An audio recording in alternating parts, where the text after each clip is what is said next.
Hello friends, मैं रंजीत आज आपके लिए फिर लेके आया हूँ एक न्यू टॉपिक्स। आज हम जानेंगे कि व्हाट इज़ हेमेटोलॉजी।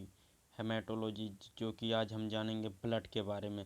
तो आइए ज़्यादा देर न करते हुए हम चलते हैं अपने टॉपिक्स की ओर कि जानते हैं हेमेटोलॉजी किसे कहते हैं, व्हाट इज़ ब्लड, ब्लड किसे कहते हैं, वाइट ब्लड किसे कहते हैं, रेड ब्लड सेल्स किसे कहते हैं।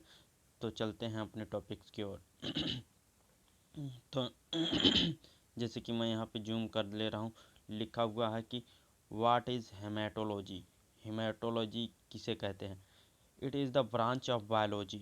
ये बायोलॉजी का एक ब्रांच है जो कि concern concern with the study of the blood forming organs and blood disease.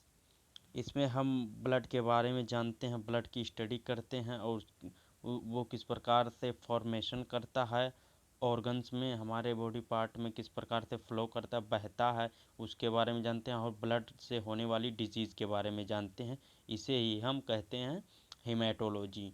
तो ये बायोलॉजी का एक ब्रांचेज होता है। इसमें हम ब्लड की स्टडी करते हैं और ब्लड का फॉर्मेशन कैसे होता है, ऑर्गन्स में किस प्रकार से वो अपन बहता है, इसके बारे में देखते हैं। और ब्लड से होने वाले डिजीज़ को, इसी को हम हेमेटोलॉजी कहते हैं। तो चलते हैं, व्हाट इज़ ब्लड, ब्लड क्या है?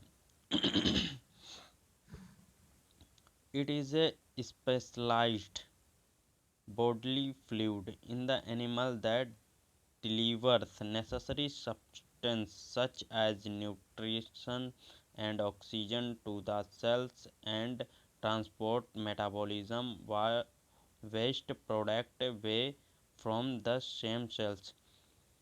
कहने का मतलब है कि जो बॉडी फ्लूइड होता है हर एनिमल्स वगैरह में है, जो कि बहुत ही आवश्यक सब्सटेंस जिसे हम कहते हैं न्यूट्रिएंट और ऑक्सीजन का फ्लो करता है हमारे सभी सेल्सों में और ट्रांसपोर्ट करता है, उससे लेता है मेटाबॉलिज्म और वेस्ट प्रोडक्ट को बाहर ला करके उसे प्योरीफाइड करता है, उसी को हम ब्लड कहते हैं। जो कि सभी एनिमलों में और सभी ह्यूमन बीइंग में और लिविंग बीइंग भी कह सकते हैं हम, सभी में प्रेजेंट होता है। तो चलते हैं अपने नेक्स्ट टॉपिक की ओर। ब्लड का कंपाउंड हम देखेंगे। अब इसमें ब्लड जो है कंपोनेंट किस प्रकार से होते हैं। ये एक प्रकार का बीकर है जिसमें ये सेंट्रीफ्यूगल फोर्स से इसे प्लाज्मा और ब्लड के कई डिवाइडेड पार्ट में बांटा गया है, जिस प्रकार से हम जूम करके दिखा रहे हैं आपको यहाँ पे।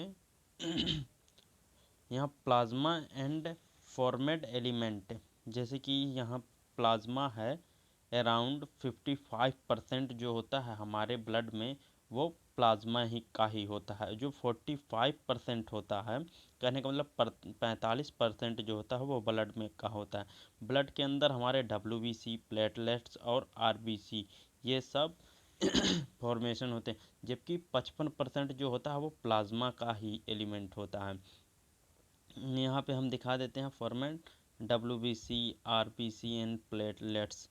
ये इसी प्रकार से जब हम सेंट्रीफ्यूगल फोर्स या सेंट्रीफ्यूगल फोर्स से जब हम जाते हैं अपने ब्लड चेक कराने के लिए, तो वहाँ पे जो हमारा ब्लड हीमोग्लोबिन चेक किया जाता है वो एक वाटर बाथ रहता है, उसमें वो सेंट्रीफ्यूगल फोर्स के जरिए से तत्काल ही वहाँ से प्लाज्मा और हमारा RBC, WBC और प्लेटलेट्स में डिवाइड कर देता है।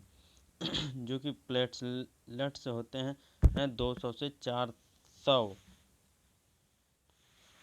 Sorry friends, red blood sales जो होता है 4 से 5 मिलियन मिलीमीटर यहाँ लगभग है, देख सकते हैं आप। यह स्पष्ट नहीं दिख रहा है, यहाँ पे दिखाई दे रहा है। और यहाँ वाइट ब्लड सेल के बारे में दिखाया गया है। तो चलते हैं अपने नेक्स्ट की ओर। तो रेड ब्लड सेल्स के बारे में हम जानेंगे। तो जैसे कि यहाँ पे हम जूम कर लेते हैं, देख लेते हैं। आल्सो नाउ आर एरिथ्रोसाइट, इसे हम एरिथ्रोसाइट के नाम से भी जानते हैं। Matured red blood cell are the flexible biconcave disc, ये इस प्रकार के से होता है, जो कि हमारा मैच्योर जो कि एकदम अच्छे से बना हुआ रेड सेल्स जो होते हैं वो फ्लेक्सिबल होते हैं और कॉनकेव डिस्क की तरह होते हैं। जिस प्रकार से हमारा मिरर होता है कॉनकेव मिरर, उसी प्रकार के एक डिस्क की नुमा होता है। Has a disc diameter of 6 to 8 micrometer and the thickness of 2 micrometer। कहने का मतलब है फ्रेंड कि ये इसका डिस्क का डायमीटर जो इसकी लंबाई होती है 6 से 8 माइक्रोन के बराबर होती है, और जो इसकी थिकनेस होती है वो 2 मीटर के, इसकी थिकनेस जो होती है वो 2 माइक्रोमीटर के बराबर होती है। मेल में जहाँ तक बात कर लें कि रेड ब्लड सेल्स कितने क्वांटिटी में होता है, ये 4.5 से लेकर 6.5 माइक्रोलीटर के इक्वलिटी होता है। वहीं फीमेल की बात कर लें तो ये 3.8 लगभग 4 से लेकर 5 जो कि 4.8 माइक्रोलीटर के लगभग होता है। लाइफ स्पैन, इसका जो जीवन काल होता है वो 120 दिनों का होता है। चलते हैं अपने नेक्स्ट टॉपिक की ओर।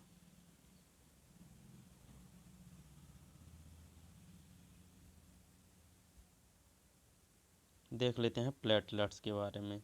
Are smaller irregular shaped clear cell fragment cell that do not have a nucleus content DNA, जो होता है ये इरेगुलर शेप का होता है, स्मॉल होता है, क्लियर सेल फ्रेगमेंट करता है। डायमीटर जो इसका डायमीटर जो होता है वो 2 से 3 माइक्रोन के माइक्रोमीटर के जितना होता है, इसकी साइज जो होती है। लाइफ स्पैन, इसका जो जीवन काल होता है 7 से 14 दिनों का होता है। Thrombocyte elevated platelets contact 4.5 lakh, ये थ्रम्बोसाइट जो होता है हमारा, उसके एलिवेट प्लेटलेट्स जो होता है लेस देन 4.5 लाख के केसेस में होता है। यही सब है प्लेटलेट्स के बारे में। अब हीमोग्लोबिन के बारे में देख लेते हैं। This is is the iron containing oxygen transport metalloprotein is in the red blood cells,